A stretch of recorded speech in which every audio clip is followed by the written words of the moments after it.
40. Ögdülmişning odg'urmishning qishig'i bağ'anligi aytiladi. U darhol etini tutib egarladi. Uydan chiqib qerindishi tarafga mangdi. Qerindishiga yiqillab kelganda etidan tushib piyoda yetib bordi. Kelib qo'li bilan asta eshikni qoqdi. Odg'urmish ibodatini to'xtatib o'rnidan turdi. Eshikni ichib taloga chiqdi. Qerindishini ko'rdi. Quchoqlashib yuz ko'zini so'yib esallashdi.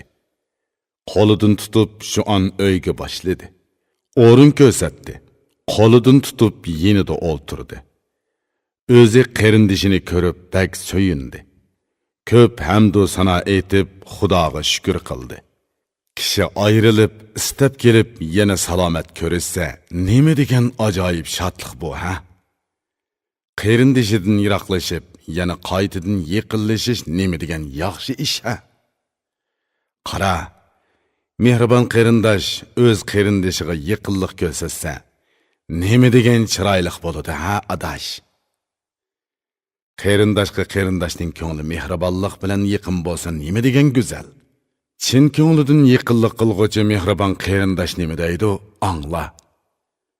Judo bo'lgan kishilar bir-biri bilan ko'rishsa, qayg'usi qisqa, xushalliqi uzun bo'ladi.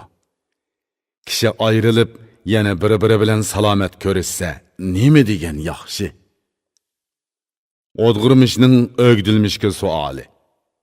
Odg'urmish qerindoshlarini so'radi. O'gdilmish ularning eson omonligidan xabar berdi. Odg'urmish yana so'radi. Menga aytqin, qandoqlach kelding, sana nima bo'ldi? Men seni alik bilan billikan, bilim bilan xalqqa foyda yetkazib etibdi deb angladim. Ularni qo'yib, xalq yukini bo'yningga yudib, bu yerga qandoq kelding? O'gdilmishning Odg'urmishga javobi. O'gdilmish javob berib shundoq dedi. Ey xushchiroy, men seni ko'rishni orzu qildim. Seni ko'ray, g'am qayg'u tugunini yeshay deb bu yerga keldim. Seni ko'rishga bak intizor edim. Bugun oldinga kelishga fursat topdim. Uzoq zamondan buyon seni ko'rmadim. Ko'rishni orzulab tilaydim.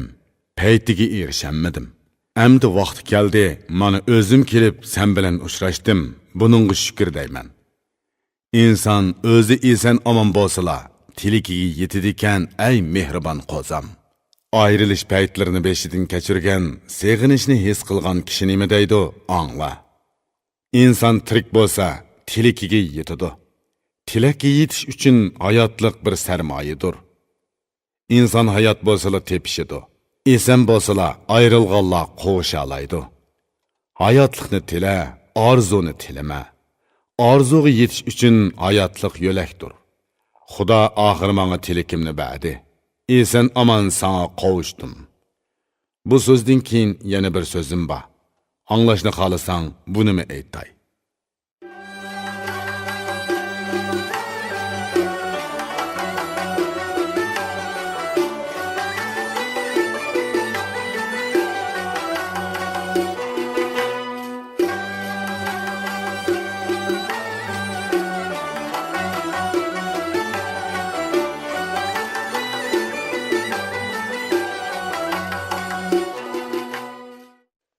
İrpon elektron şirketi turlik lug'atlarni chiqarib til boyligingizni oshiribla qolmay, bu xil asarlar bilan odam bo'lishning epini o'gitib, dil boyligingizni ovundirmoqchi.